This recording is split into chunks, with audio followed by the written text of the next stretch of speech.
a town you never heard of. Hey everybody, welcome to the Common Folk Podcast with Ben, Morgan, and Andy.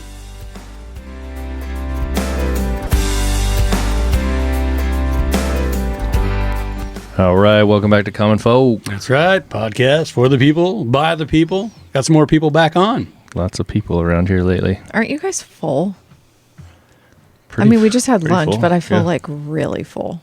It's Mexican Do you food. feel like you want to go to bed? Like Thanksgiving Take full? a little nap. No? I've kind of gotten to the point where every time I eat, I want to go to bed. Oh, okay. That's probably a problem. Is that a 40-year-old thing? Yeah, probably. Yeah. I don't know. I just feel like normally I don't eat that much lunch, so I'm going to count that as lunch and dinner. Yeah. It was really good. Actually, I would totally go back for those quesadillas. Oh, hell yeah. No, that was really good food. I liked the Coronas. With Coronas, yeah. That's always fun. Like, when in Mexico, that's Right. the saying, Yeah. right? Yeah, Right. Do they serve anything other than cervezas? I did see some American we had brews there. margaritas. Yeah, margaritas. That's true. But Yeah. you're saying like there's Tecate, there was Dos Equis, Coronas. There I was just Bud meant Lights. like you can't get Coke or anything, can you? It's just Oh, cerveza. for sure. Yeah. Well, Oh, you can? I think so. They Probably had- real Coke made with real sugar. I saw Yeah. I saw it in the cupboard. That really sugary Coca-Cola. It's Oh. probably better for you. You know, Probably it's I not bet that fake shit. The real deal. Yeah, but so guess who's back? Back Guess again. who's back? Back again. Shady's back, It's Kyle. It's Kyle. but not Shady. We're No, gonna no. call For him. round, wait, is this the third or the second? I was trying to figure that out. I think it's I the think third. it's three the or third. four. I can't He's the remember. third Okay. Pete offender. Yeah, Isn't yeah. that what we said? So in the past, he's been our resident financial conversation, Yeah. Guru? financial Can we say guru? expert. I think so. Yeah, we Right. talked about succession planning on the farm. Kind of what you got going on and how that looks and Yeah. how to get your stuff in order. Well, and I always like to go to a resource of somebody that I think might know something about it, and a story good that idea. cropped up. Yeah. Oh wow, I'll have somebody learn. I don't know. But that story about those alfalfa fields taking all the groundwater in Arizona, and I just knew Kyle was a big alfalfa guy, so I wanted to get his take on it. And We plus- did talk about that last time, didn't we? Yeah, yeah. So that was a big reason why I wanted to get Kyle on initially. All the hay that was getting shipped to Saudi Arabia or whatever. Yep. Yeah, and you ship hay. You still do. Yeah, we Yeah. do. Not at the level we did at one time, but No. it's, for a long time we shipped to probably close to 20 states. So, yeah. Wow. And then to Saudi Arabia. None. though? No? My To the goal Middle was East? always to be an international producer, Mm-hmm. and I haven't achieved that yet. So, An international man of mystery. yeah. Pull out all the early 2000s references. I love it. That's got to be a movie, right? Oh, yeah. Austin Powers. Okay. I'm like, I'm not the movie guru. It's these two. They start quoting lines, and I have yeah. no clue We what they're talked about talking Austin about. Powers with one of our last guests. I was He just, even did a quote. yeah. Love the movie. But yeah, no, that's pretty cool. Did we when we were on that episode? Were we talking about how they were like trying to figure out how to pump all the seawater up to Arizona? Is that what it was? Was it that on that episode? They got like a desalination plant. They're trying to figure out how to irrigate Okay. Arizona. Well, they're irrigating out of the groundwater, and they're totally draining the aquifer. Yeah, and and then they're like, was the gonna cities run don't out have of- anything, yeah. So Phoenix they're- and Flagstaff are going to run out of water. So they're desalinating Seawater. from thousands of miles away, and then Mm-hmm. just building piles of salt.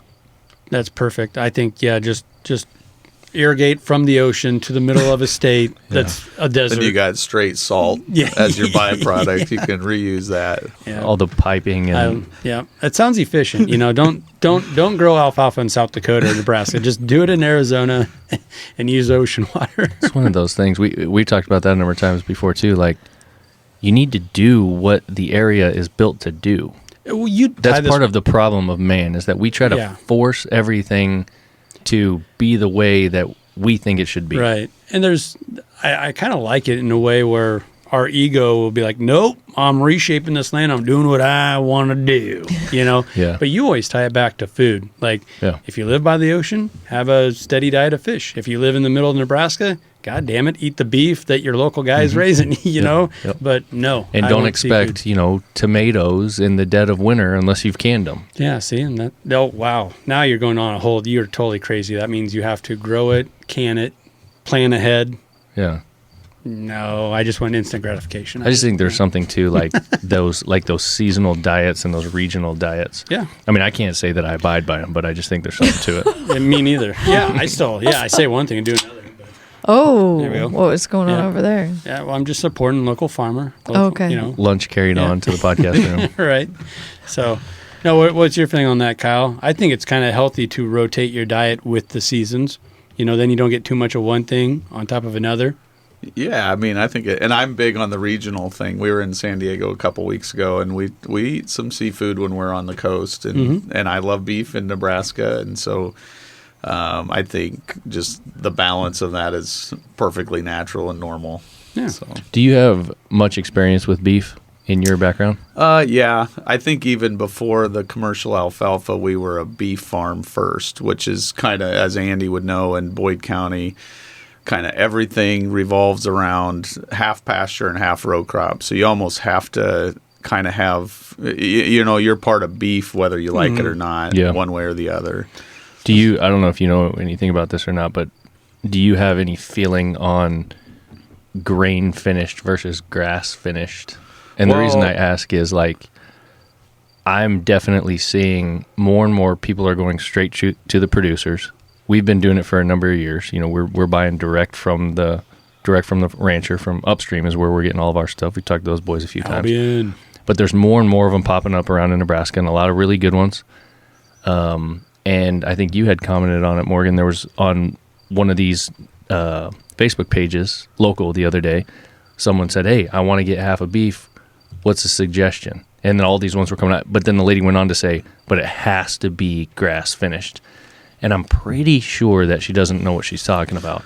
But I went on there, there was a bunch of different comments, and then I shared it was like a reel from somebody that we know that was explaining, here's why this doesn't matter, and here's why you need to think about this. These animals aren't getting this, they're not getting poisoned, they're not getting this stuff down their throats, blah, blah, blah. This is why it works, whatever. But I think a lot of people just don't get it. It's a brilliant marketing ploy, maybe. Well, and people also don't realize corn is classified as a grass. Not Sure, yeah, everybody good point, recognizes yeah. that, but I hear a lot of the noise around grass-fed finished beef. I don't have a personal preference that's, I'm not going to fight somebody on it. Generally, what we eat is corn-fed. I have had grass-finished beef. I would say the taste of it isn't to my liking, but it's okay. It's not bad or wrong. It's like eating buffalo. I mean, they've finished on grass, and so there's some pros, and I think it is just a little bit leaner because of the starch Sure. in beef. Yeah. You kind of have, a mature grain crop has a lot of starch in it, so you're going to have a little more marbling. But I'm a believer you also need fat in your diet. There's an element where you have to have a certain healthy kind of fat that finishes the diet out. And so I'm okay with pork fat, beef fat, kind of all your Midwestern fats. I think a lot of people don't realize, too, the whole process.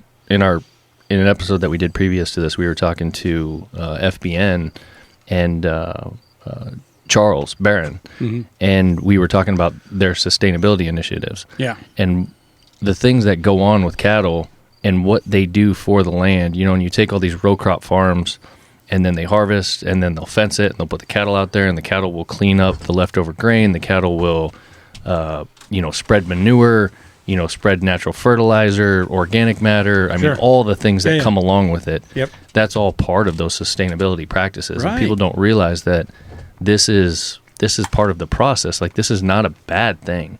Now, if what's truly going on is an animal is getting forced fed and not able to move a specific diet that is built to do nothing but just make it fat and sit there, I guess you could take up some issue with that.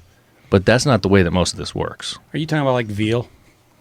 Or like, even in California and pork, they had and I don't know where the law is today, but I think they had a certain parameter for crate space that they had to be able to have. Like you couldn't traditionally crate hogs anymore because that's what they were doing. They were just eating to live, and they had, just a small. And I guess I'm probably a little neutral on that as well. I don't know enough of the details of it, but I know that was a big issue in California. Yeah. I was just curious to see that on a local, group of people talking about it and how important that was to them. And I could just tell by the comments that it was all marketing. Like they were just like, this is what they had been told was best, and this is all they want. Hook, line, and sinker. Yeah. No, that reminds me of. I always play poker on Thursday nights with a group of guys, and these are Omaha guys, right? Sharp, real sharp. Oh yeah, I'm sure. And one guy made the mention in passing. He goes, "Oh, I'm picking up steaks, a half beef, and it's all grass fed, not that corn finished shit." I'm like, "What? what are you basing that on?" Like I got right into it because like, what are you talking about? Like, what do you mean by that? I'm like, to your point, I've talked to plenty of people in Boyd County that are like, grass-fed's the worst, it tastes terrible, this and that. And I'm like, so everything I've ever heard growing up totally contradicts what you just said there in between poker hands. Why do you believe that? Where did that come from? And can he even base that? Like, could he tell the difference between a corn-fed finished steak and a grass-fed? Can you? Oh yeah, I could. No, okay, all right, never mind. I think it's kind of funny too. I forgot about that because we dealt with when we were working in the biologicals and the plant science and so on and so forth. And I remember them talking about corn is actually a grass. Like it's in that family, so that's kind of funny when you think about that. Like, you want grass finished? Yeah, we got it. It's grass finished right here. Just has little yellow kernels on it. It's extra and it tastes starch. better. Yeah. Well, I'd say the only way I could give it some credence is those other guys. Once again, talking to people that know something, certified Piedmontese. Now that's a specialty breed of cattle from Italy. And they're claiming that there is no difference. So, okay, I'm going to take your word for it until, I do a side-by-side, or I'll just do like Kyle here and say, like, I'm neutral on it. Like, I don't know enough. But I'm not going to tell everybody at the poker table, that it's shit. So. Oh, and their beef, by the way, is very good. It is. We've had it, and it's great. It's good texture, all that stuff, whether it's full-on grass or grain finished or whatever. And that was the reason they were getting away from grain finished, because they couldn't tell the difference. They didn't even want to have the argument or the battle of grain finished versus grass finished. Yeah. So they had both. They just offered you both. And then they're like, you know what? There's no difference. Like it's passing all these blind taste tests. So let's do it.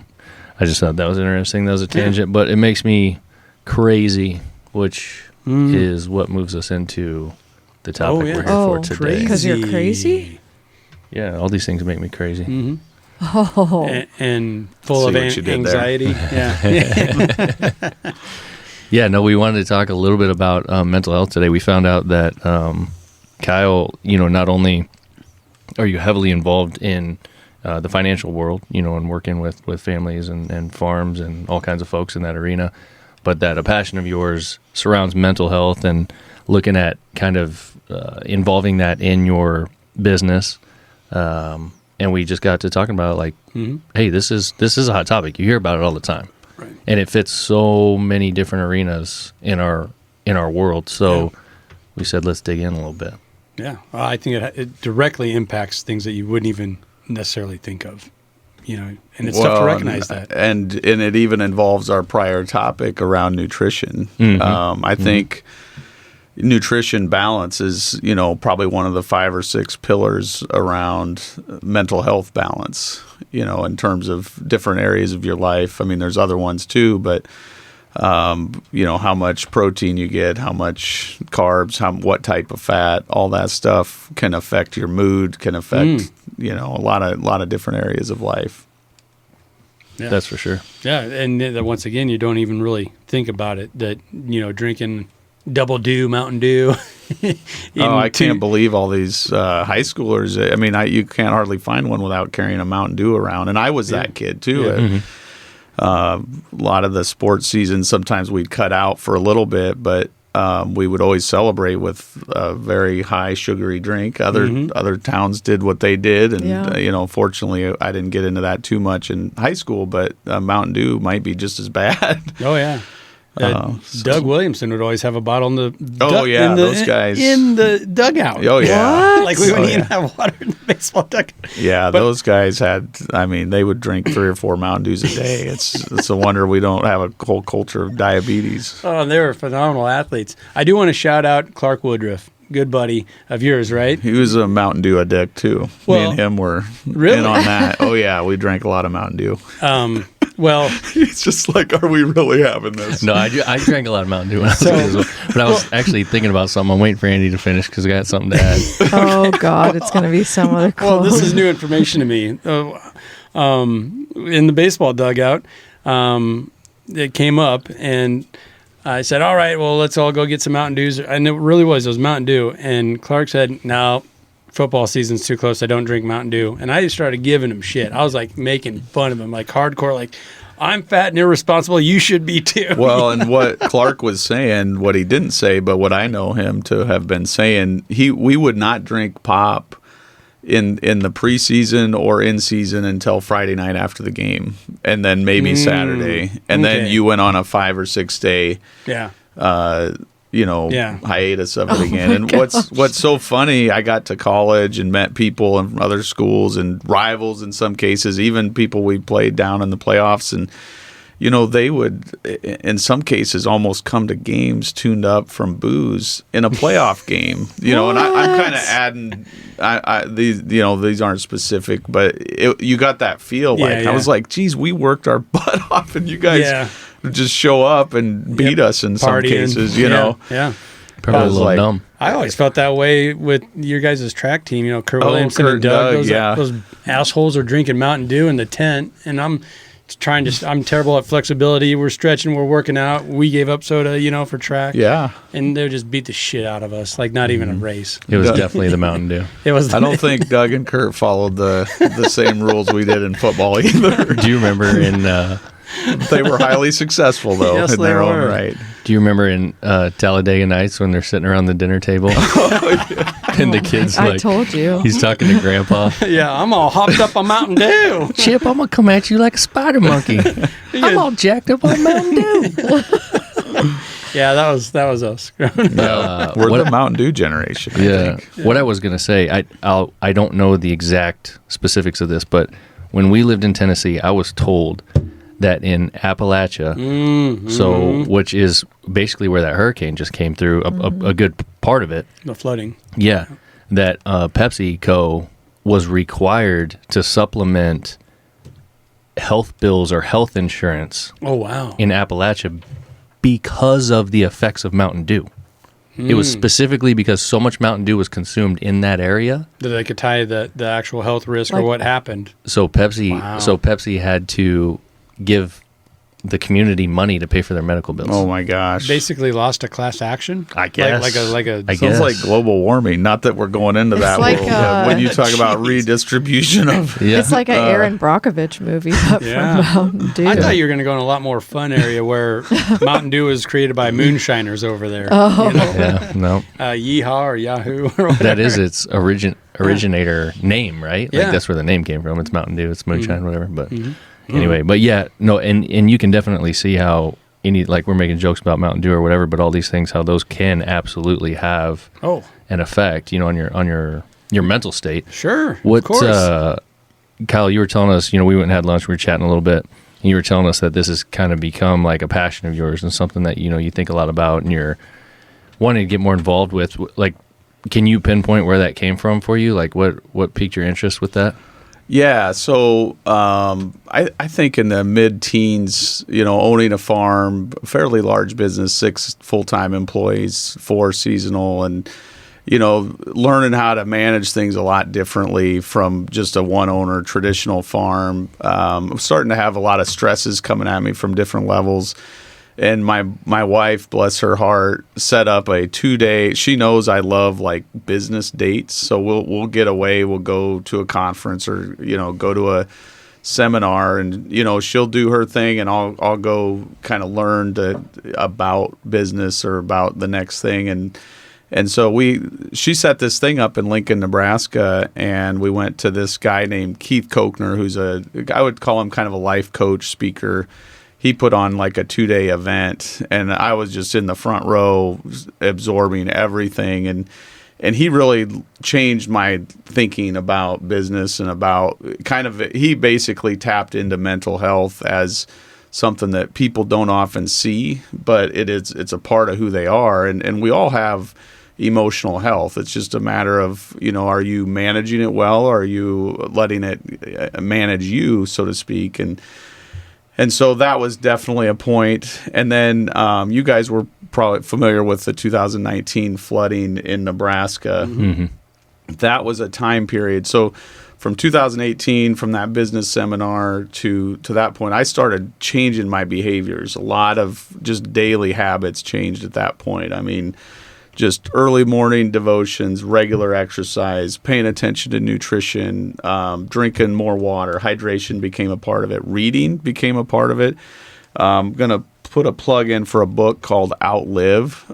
We can get into that a little bit more later. But anyway, back to so this 2019 flooding came about, and I saw neighbors in tears that were in their 60s, 70s, 80s years old in our area. And, we had a business where, 100% of our product had to leave the county. Mm-hmm. And at that time, 3 of the 4 routes out of our county were no longer, the bridges were gone, legit, just the floods took them out. And it was interesting because the year and a half earlier, I had changed my behaviors. And so 2019 came, I saw what I had been dealing with for a few years of depression and anxiety and uncertainty, insecurity. I saw it in my neighbors. And fortunately, we had a chance to go to Washington, D.C. through kind of a leadership group in Nebraska first, and then we were fortunate enough to get on the National Committee for American Farm Bureau Young Farmers. And we got all this training, and Tiffany wanted to go see our senators. And so she wanted to use this new training, and I was shot. It was like 4 p.m. We'd been at meetings since 6 a.m., and I was like, no, let's go see the sights of Washington. And she's like, no, we gotta go see our senators and try to. So we lined up meetings with them, and so I'm just kind of had it. And I like to kind of cut through the bull a little bit and just kind of get to the point. And so we're in there with Deb Fisher, and she's asking us about our farm and neighbors, and I just said, the biggest thing I see is not the cows and not the bridge and not the water. I think mental health is really impacting rural Nebraska. And Tiffany, I think I'll be fine if I share this. She was almost appalled that I would publicly say that. Like, she was just like, you can't say that, you cannot bring this up. And so she's like kicking me under the table, like, shut your mouth. Mm.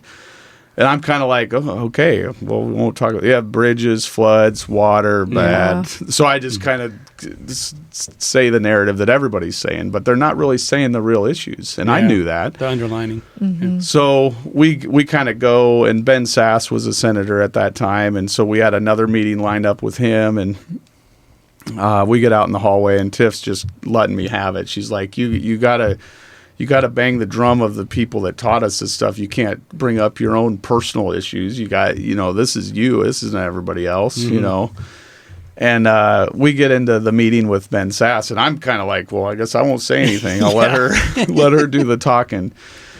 And so she starts telling Ben what's going on, and Ben goes, probably what I'm most concerned with, how are the people doing? How is the mental health of your neighbors? And that came from Ben. So Ben now is bringing that to us. And I look at her, and I'm just like, what? Touche. And she just, in her face, she concedes. She's just like, okay, let's talk about it. And so then we had a really good open dialogue on some of those neighbors that were crying, and these are millionaires that on land base and cattle. They're multi-million-dollar estate owners, and they're in tears because they lost something. Right. And it's that isn't the issue though. Some of it's deeper than that, and that's where that mental health component comes in. And so after some of that experience, I started speaking publicly about it through that same American Farm Bureau network, and then even the Nebraska network. I started going to conferences, and not as much to learn, but being asked to speak about mental health, and so kind of went around the country doing that a little bit. And it during COVID, we did some digital events and some Zoom stuff, but it kind of faded out there during COVID. And then even lately, I've been doing some small stuff, just kind of within my work scope but more than willing to share about it. But that would be kind of to your point of a couple of situations that really sprungboard me to be a little bit more open about it. And the more open that I was, the more I learned that these other business owners were going through the same thing. They had the same issues. They just didn't have a mouthpiece to talk about it. And I felt like that could be me to help them get some of those thoughts out, some of that communication out.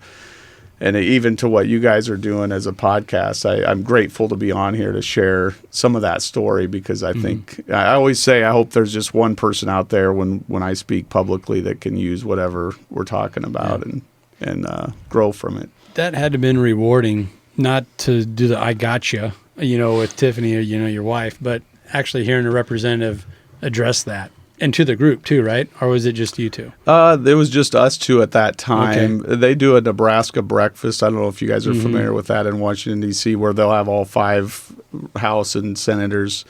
I think it's 4 or 5 days a week. Everybody who's from Nebraska or has an issue with Nebraska, they can come to a Nebraska breakfast. And I don't even know where it's held anymore, but you can basically hear all 5 of them will give a short spiel on what they're working on, and it's kind of unique. Nebraska's I think one of 2 states that does that in Washington D.C. with their representatives. One of 2 states that uses the unicameral, right? Right. Yeah. Or are we the only one now? Is Maine still doing it? I'm not sure. Last I heard they were. So we're probably 2 of them. And, that's it. Yeah, and don't quote me on the number of states doing it, but it was a very few states that are that open with their constituents to where they're just daily wanting to share what they're working on, what they're doing, and it's kind of all of them. I mean, they all get along, and so we thought that was pretty cool. Do you think, with what you've learned about it and what you've seen, that the mental health issues that we have and the problems and all the things, that it's something that's more recent, or is this something that's just been around forever and just hasn't been talked about? I probably am in the camp that it's probably been around forever. I read a lot of history. I think you go back into biblical times, that there's components of this around situations in life. You go back that far, a lot of the narratives aren't as specific and detailed. Some of them are, some of them aren't. I think it's been around forever. And the other thing, you talk about, or you learn about past presidents and some of their kids or some of their spouses. And a lot of times we kind of, there was a lot of mental health in those households that get discounted. Oftentimes we look at the speeches or the decisions a leader made, but they might have had a kid that committed suicide and nobody ever talks about that. Right. Or they might have had a spouse that was in a mental institution for months at a time. Nobody knows about that. Unless you dig pretty deep, you don't hear those stories. Yeah. And we tend to, if it's not relevant to us at the moment, we tend to discount them and not take them overly serious. Kind of marginalize it, brush it over. Like, you still got a job to do. Right. You're a public servant. I don't care about your wife and what she's going through. Right. Yeah. It's a taboo subject on so many different levels, and I do think it's good that we're at least addressing it. And I really like how we started it, talking about how food and your diet really does impact your brain. So on that, this book Outlive that I quoted earlier, it goes through, and it was exposed to me through this same American Farm Bureau. Some peers that I met, a guy recommended that. he was the chair. He actually speaks on is it FDR? What's the radio? The ag or ag TV. Red TV. Yes, RFD. Yeah, he's done a lot of stuff on there. And anyway, he recommended this book on health, and it basically breaks down every diet that you could have possibly went through in your life, like the caloric diet where you're just calories in, calories out. He went through the high protein diet and no fat, no carbs. Well, then there's other diets that have only carbs. Sure. You know? Yeah. And I can't remember all of the diets, but call it 7, 8, or 10 diets. And the book basically goes through each diet and kind of breaks out the good and breaks out the bad. And, kind of as a summary, what I learned from it, from just a health standpoint, is you got to kind of find what's right for you.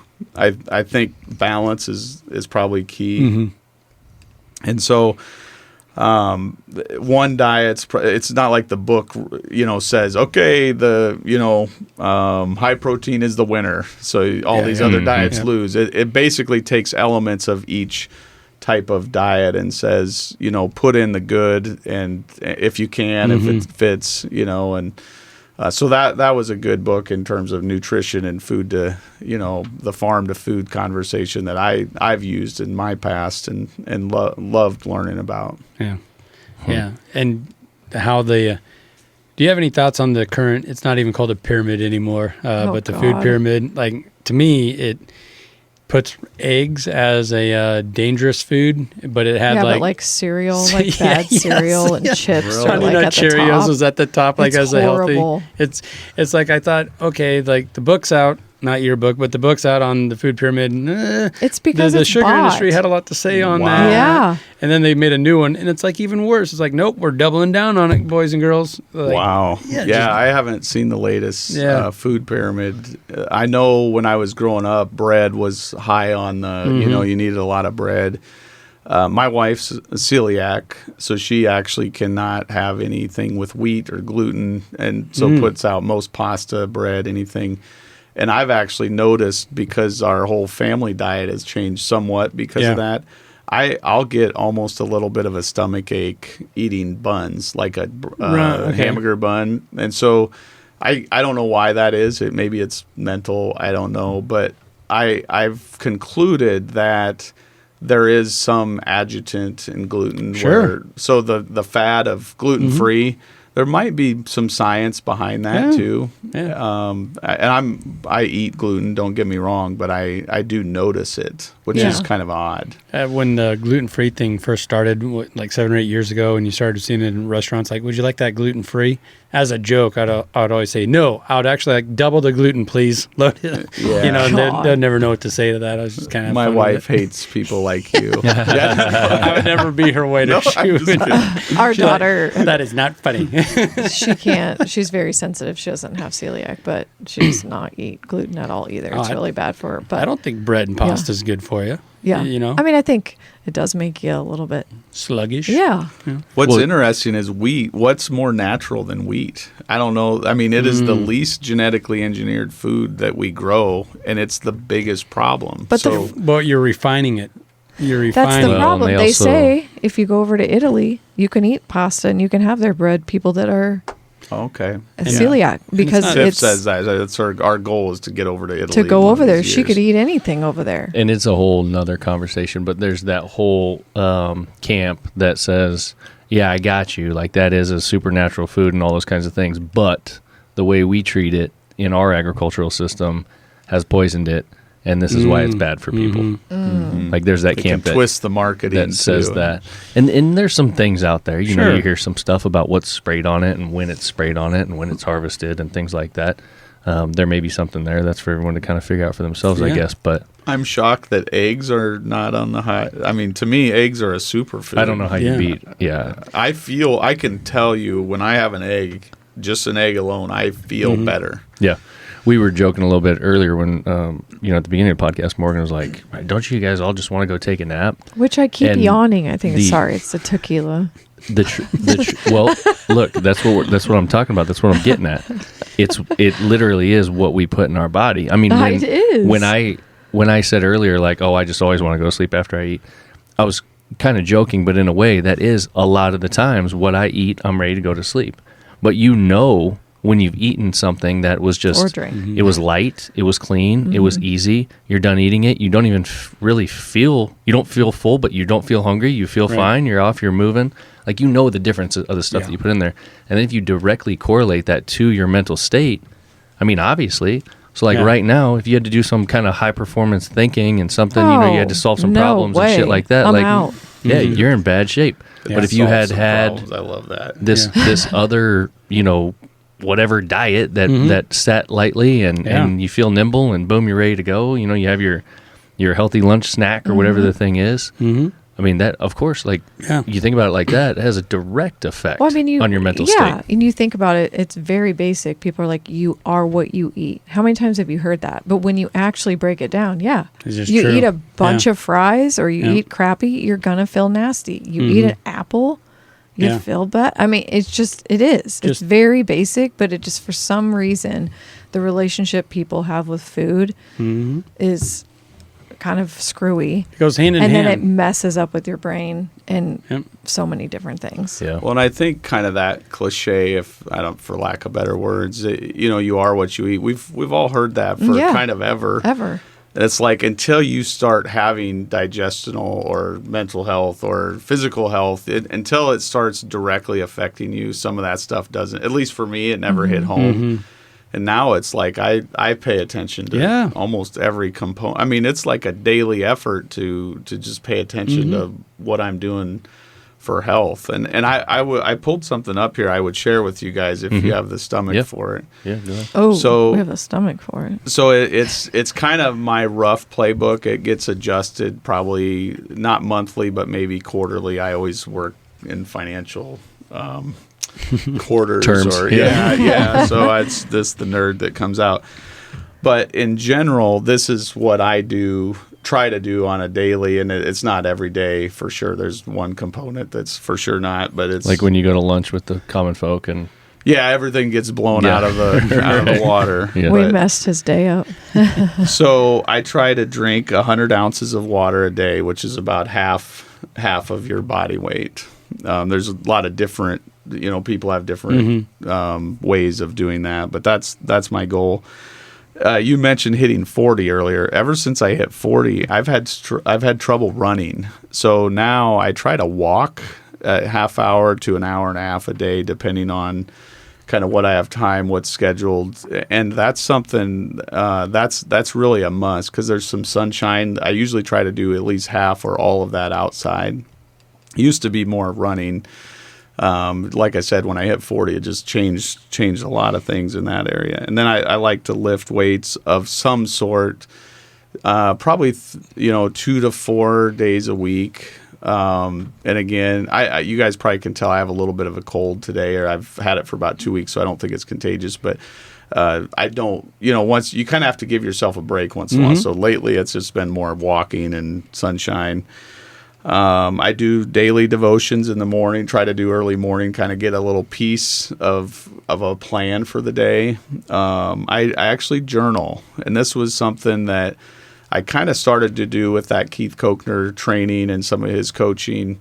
The funnest part about that is a mutual friend of ours, Jake Peets, who is, I'm not even sure where he's at right now, but last I knew, he was with coaching the Los Angeles Rams. I think he now is with the Seahawks. Okay.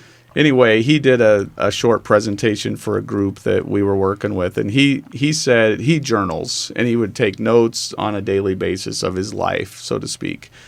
And what was really cool about that is if you do that consistently for a long period of time, you can actually go back a year ago and look at your journal, your notebook, whatever you use to do that, and kind of read what you were thinking about, what you were doing. And so I've probably done that for 7 years now.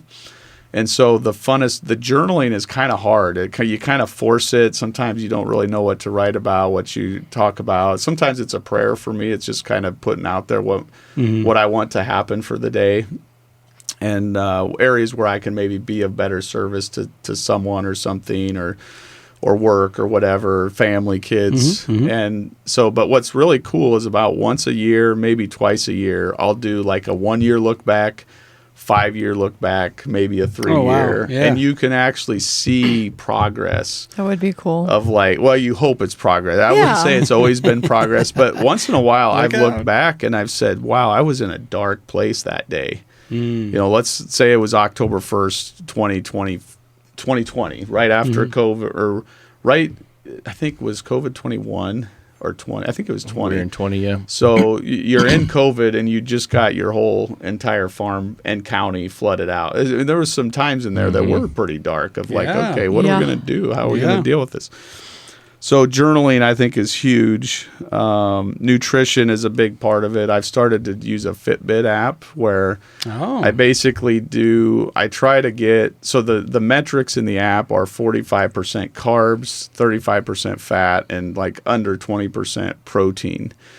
That's hard to do. It involves a lot of fruit. But that's my metric. If I can get close to those parameters, and I've kind of gotten to the point where I just like to get I don't have to have the same percentages. I just like to have my carbs higher than my fat and my protein lower than both of them. Just more of a general, like, so I actually track my food. Again, I am a big nerd. So from a number standpoint, Yeah. and as you guys can see, I throw this one in there.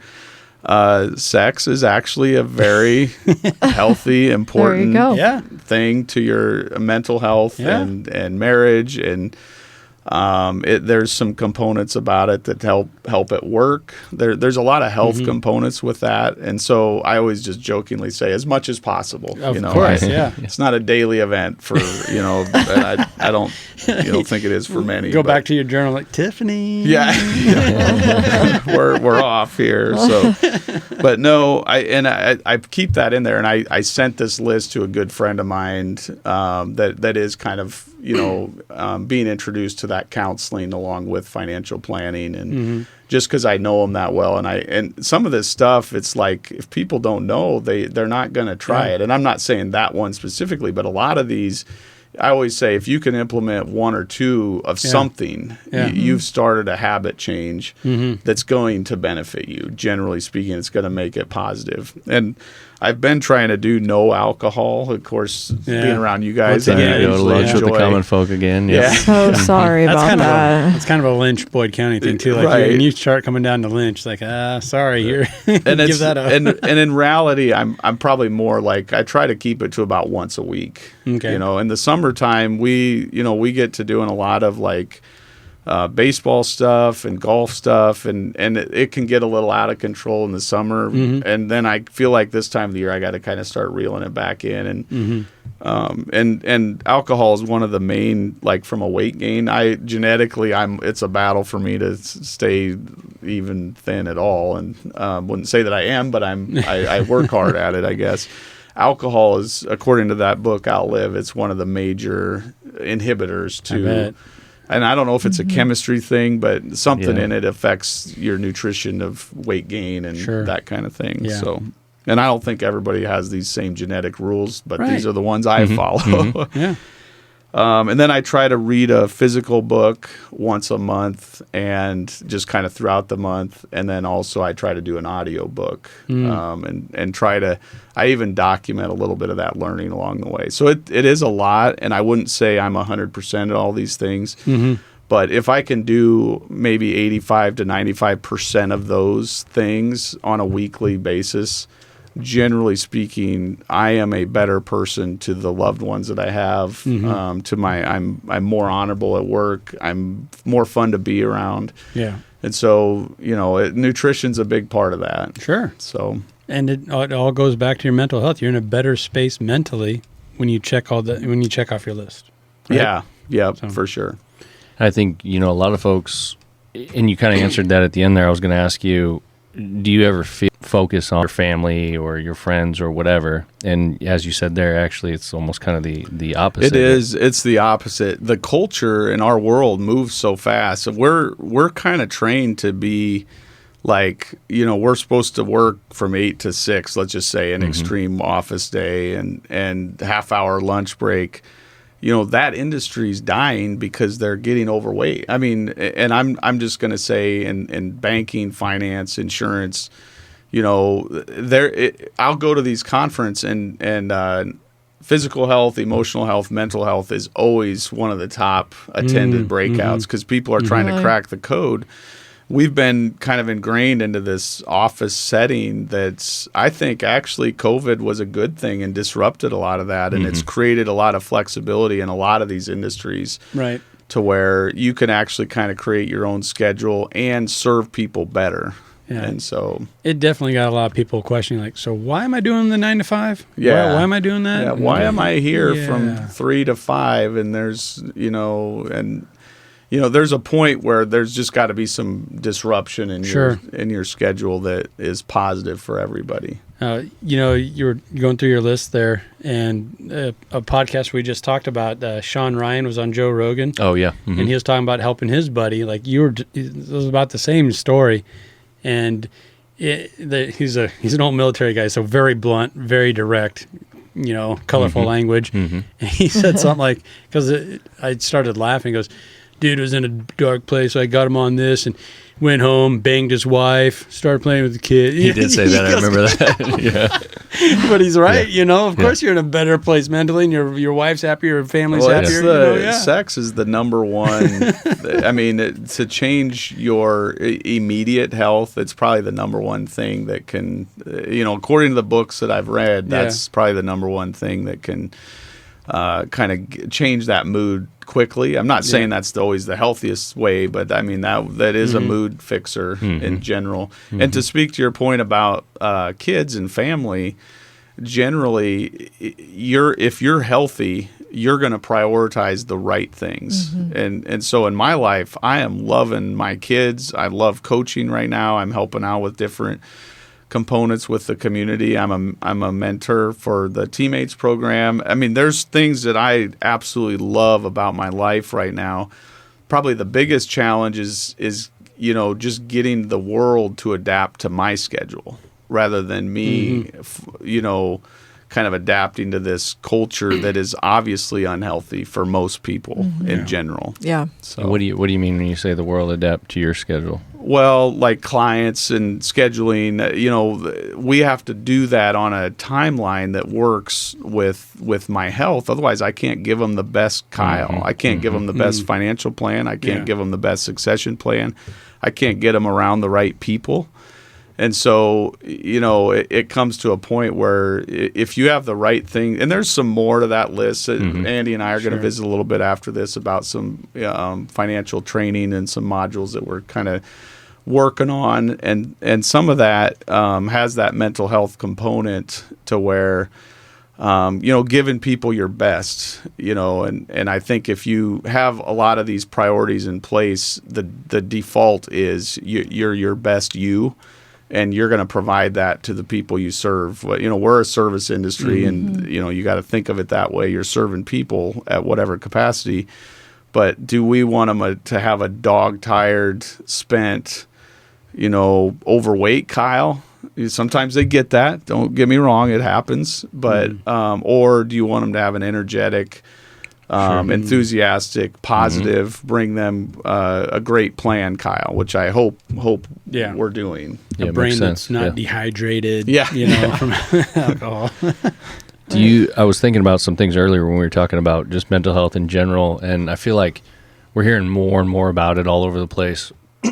And to be honest, in some scenarios, I feel like I'm trying to figure out how to put it nicely, like where people are just like almost getting over the top with it, where it's like, oh my gosh, mental health this and mental health that, and like I just feel like sometimes like they're using it as a crutch to justify them being pussies.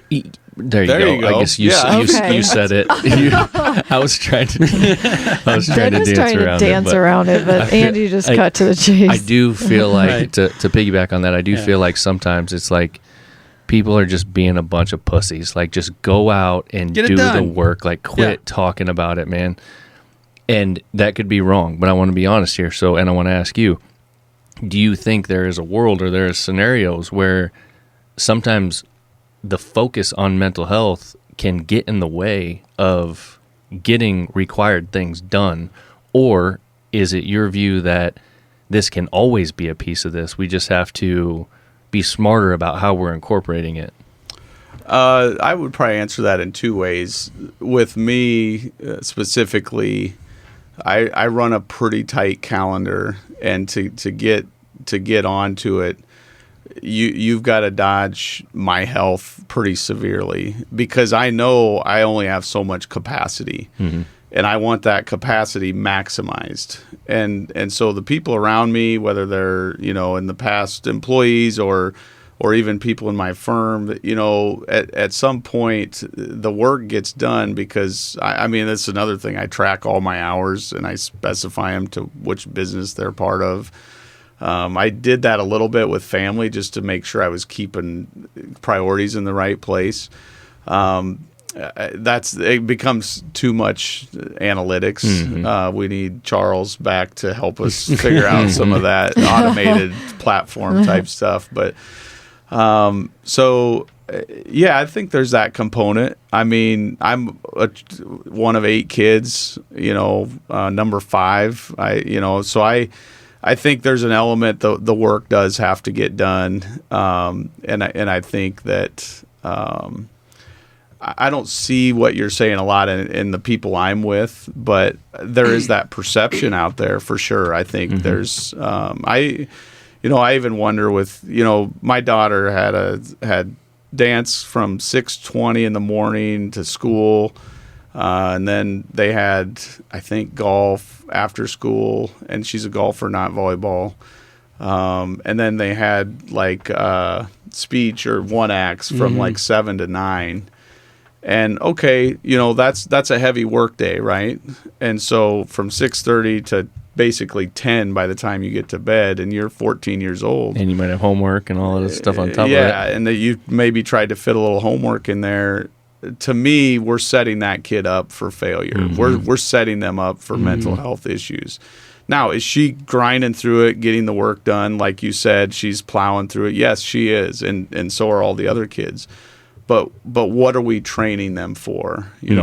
What are we getting out of this? We're getting tired, exhausted, burned out kids. Yeah. And so tired, exhausted, burned out employees are just as bad. Yeah. And one thing when I was farming commercial hay, what I could never understand, I always had trouble with people on weekends, I ended up working a lot of weekends, but I couldn't understand it, because I was always willing to give them other weekends off, and we had a schedule, but nobody wanted to work weekends. And a farm has to have weekend. It's not an option. You've got to farm on the weekends. Now, I am a believer in 1 day a week you need to rest, but America thinks weekends are 3 days now, 3.5 days. Yeah. I mean, that's the problem that I see, is people want to say they're being pussies, using your guys' words, but the reality is those are the same people that are telling you that they're not available Thursday at noon on until Monday. Right. I mean, so I think there's kind of hypocritical kind of from both components where I have a philosophy in my life. I want to be a productive citizen 6 days a week. If I can provide that value to my wife, to my family, to my business, to anyone around me. And I'm going to tell you guys, that's uncommon. You talk to anyone and they're trying to get a 3 day a week work week. They're trying to get a 4. I mean, it's a real problem. And we've talked about immigration on this podcast a little bit, or in the, just in coffee or whatever. Yeah. And, the reason we need immigration in this country, and I'm just going to say it on air here. You guys might get some bad feedback. Some pushback. Americans only like to work 3.5 days a week. Yeah. And there's a business community that I work with, and we talk about the concept of hiring 2 for 1, because Americans that are privileged do not want to work more than that. And in some ways, they can get their 40 hours a week in and go home. Yeah. And so, when you think of immigration, those people come into this country for better opportunity and for work. There's a reason that there's an opportunity to make real money working 6 or 7 days a week. Yeah. And they're just capitalizing on that. So I don't know that we're doing it in the right way yet politically, right. but I do feel strongly that there's a gap here which us all kind of privileged Americans are missing. We're complaining about them, but they're coming here to do the work, and that we don't want to do in a lot of cases. Yeah, there's a lot of truth to that. Yeah. And so, for me, it's just about being productive 6 days a week, and I think that way I don't become complacent in myself. But I do those things 6 to 7 days a week generally. Well, and I think. Oh, go ahead. I was going to say, think back to what Ben was saying. What we've talked about before in the past is sometimes when you talk about your issues so much, then you're just marinating in them. You're making them worse. Not saying therapy isn't needed for some people, but you just continue to, you know what I mean? You're just continuing to talk about it. You talk about it, and then it just escalates exactly it. So I think that's that's exactly what I wanted to say.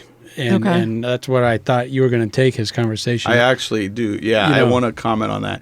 I started to talk about, so in farming also we had rain days in Nebraska, not lately of course, but we would have these rain days, and I would always tell my people, hey guys, when it rains, we'll rest, we'll take a break, and I've always been very generous on break days every other weekend. I expect my people to be productive citizens 6 days a week too, and they don't have to be accountable to me, but they got to be accountable to their families. They got to be accountable to whatever else they're doing, because I think that's just important for us to be thinking about. And when we would get a rain day, I would have, let's just say we made a big push, had to work Saturday and Sunday, and we have 10 people hired, and I'm trying to make this big push, and I got 5 of them because it's a weekend and I can't get anyone to come, and then it starts raining Monday morning. Guess who shows up?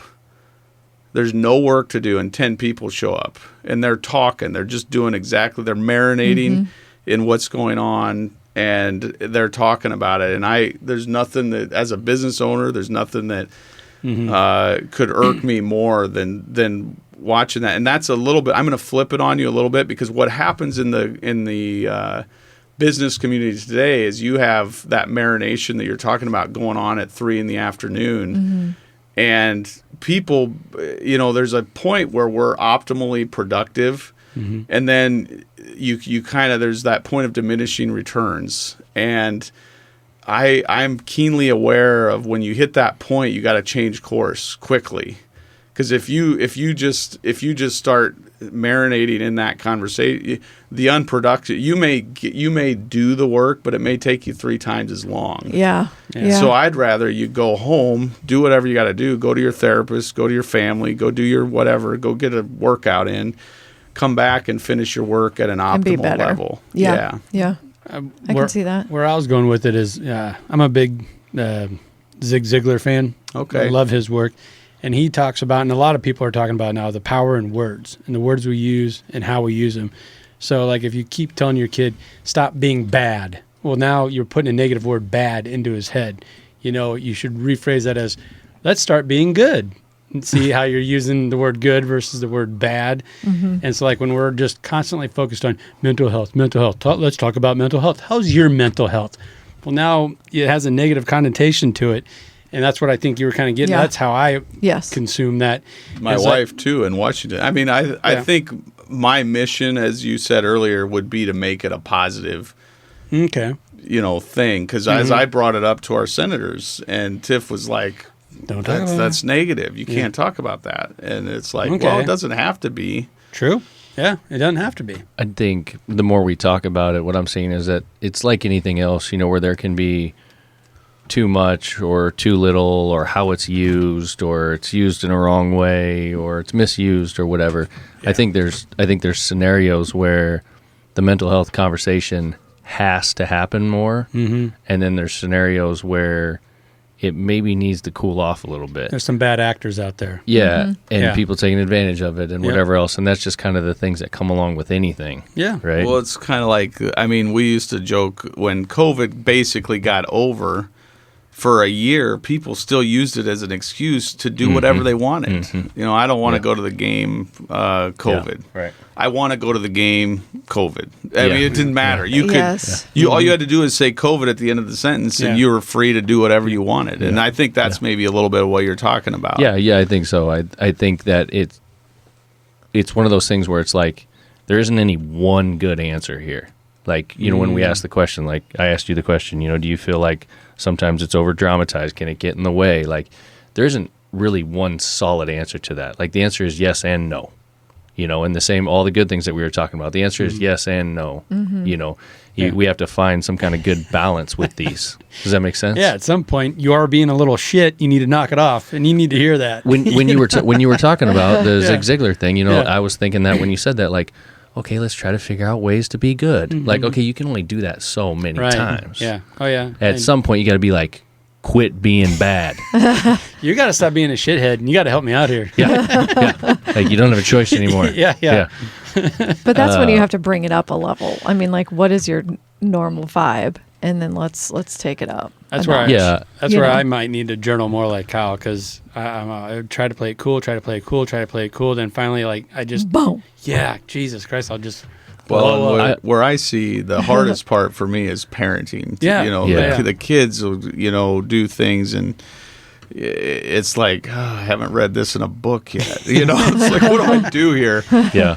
And I think what I was getting at, the more and more I think about it, I start realizing what I was thinking in my mind is that saying we've talked about a few times about, you know, weak men creating bad times and, you know, the bad Strong times men, creating good times. You know, strong men and strong men good times, and you know that whole Easy cycle. times, yeah. And Barnyard, blah blah blah blah blah. He goes, strong man makes stronger man stronger. He's making fun of his dad in that one. That's trying to say it, yeah, Disney. But I feel like, I guess what I was getting at earlier is that we're at a point in society, at least here in the U.S., or at least in the areas that I live and interact in, or that I see on the news or whatever, that we're in those times with, you know, they're bad times with weak men. We're on that downslope.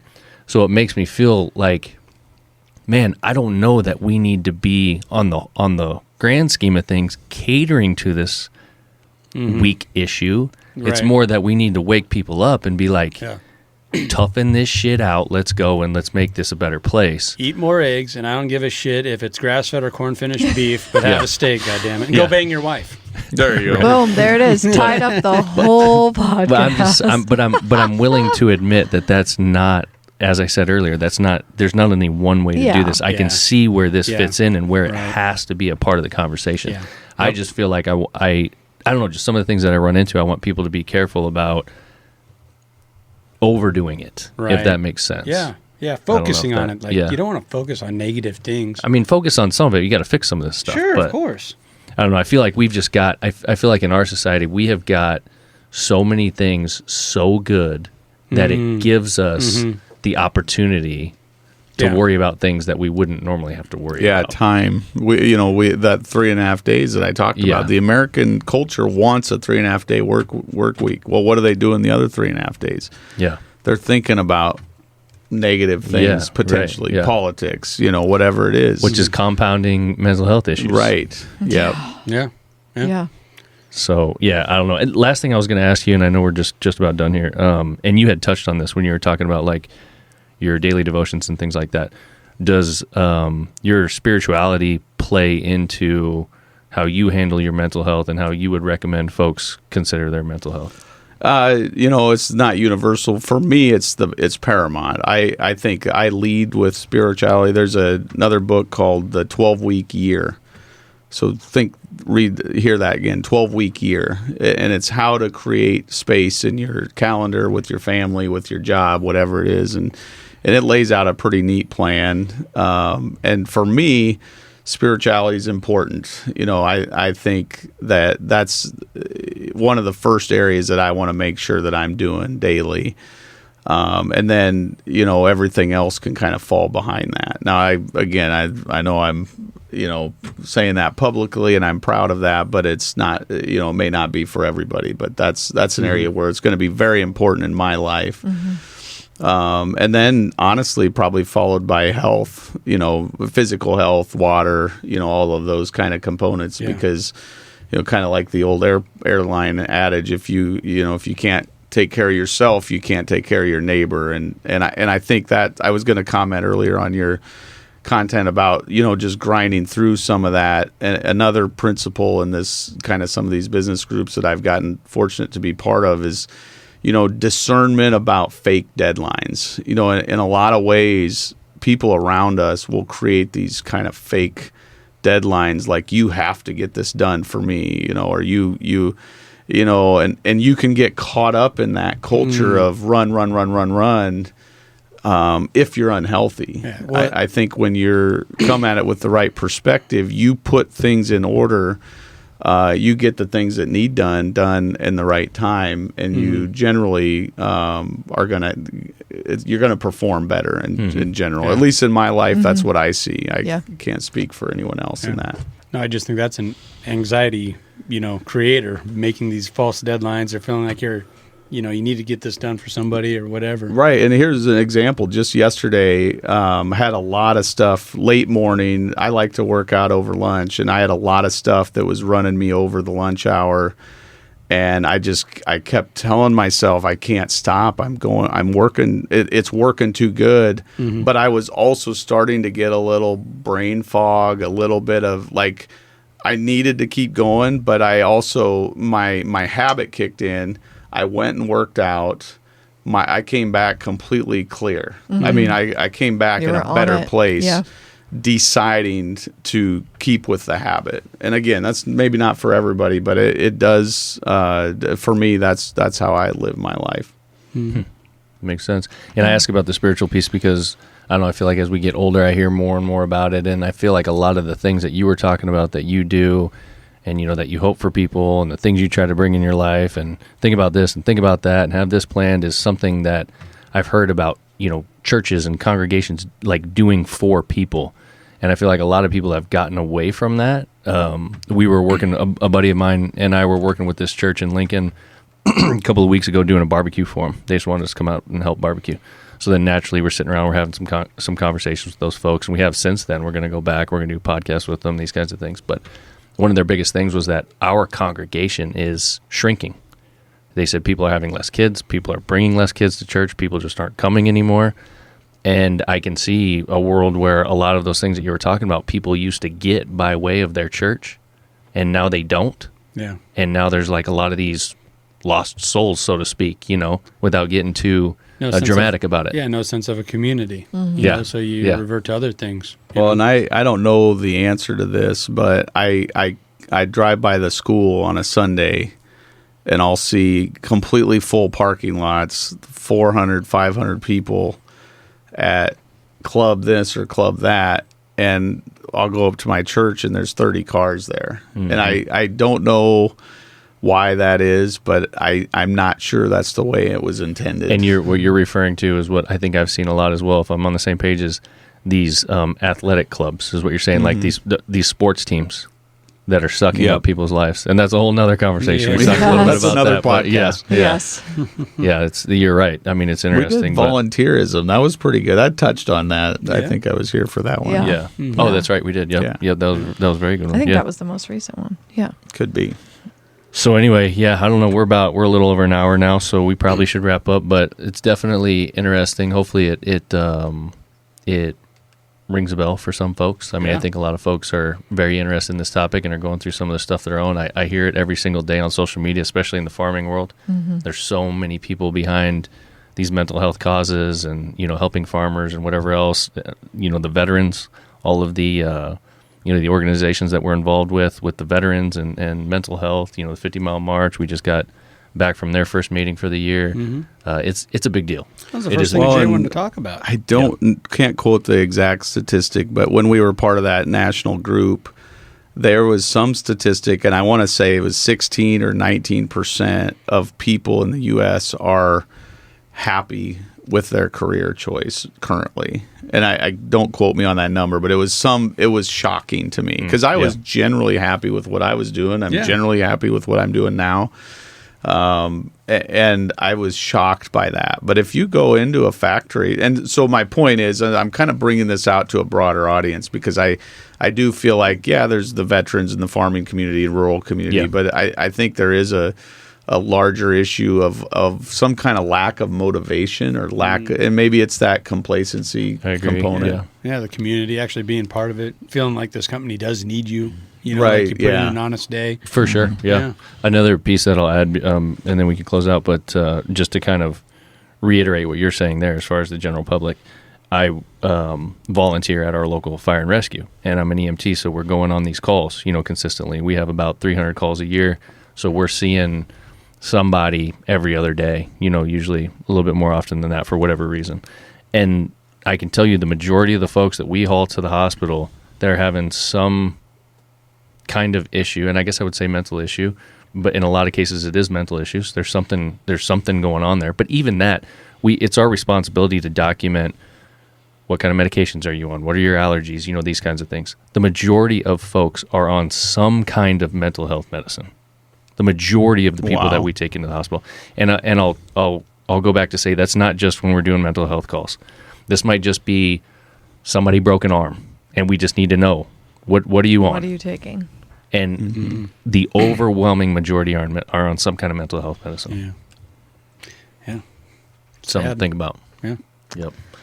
So anyway, what else was I going to talk about? So the sponsors, I wanted to ask you or point out, I think coming up on the YouTube channel here pretty soon is the initial barn owl video that we did. Yeah, okay. All right. Will that be coming out? Yeah. I mean, you got to give me the the guy. Raw, yeah, I got that raw footage. You're the guy, yeah. You can add, do you want me to add a bunch of fun graphics, some music and all that fun stuff? Doesn't need to be too crazy. Okay. I think it's just that intro video we wanted folks to see because we're starting to work with this barn owl company. So we're trying to introduce folks to this barn owl company. This is these surveillance type cameras, solar powered. You can put them anywhere on your property. They're cellular connected. Yep. We're learning about them just as the listeners are learning about them. We really don't know anything about them. We just did a box opening. Yeah, we're going to find out because I'm taking mine up to Boyd County. And if it's going to work up there, it's going to work anywhere. I wonder, we have cameras up there. I don't know what brand they are, so we might have to look into Check this. it Where out. are these guys out of? Be interesting to see. I don't know.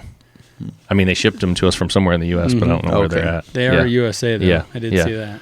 But again, like I said, we're learning, and this is by design, we're learning about them as the listeners are learning about them. So these folks aren't paying us. They just sent us some product. We said, we're going to try it. And if it works and we like it, we're going to want you to pay us and have a continued relationship. But if we don't, then we're just going to tell people what we think. Yeah. And they're like, okay, yeah, we're good. Let's roll. Okay. So that original unboxing video has been basically put together. So that'll be on YouTube. Yeah. Folks, check that out.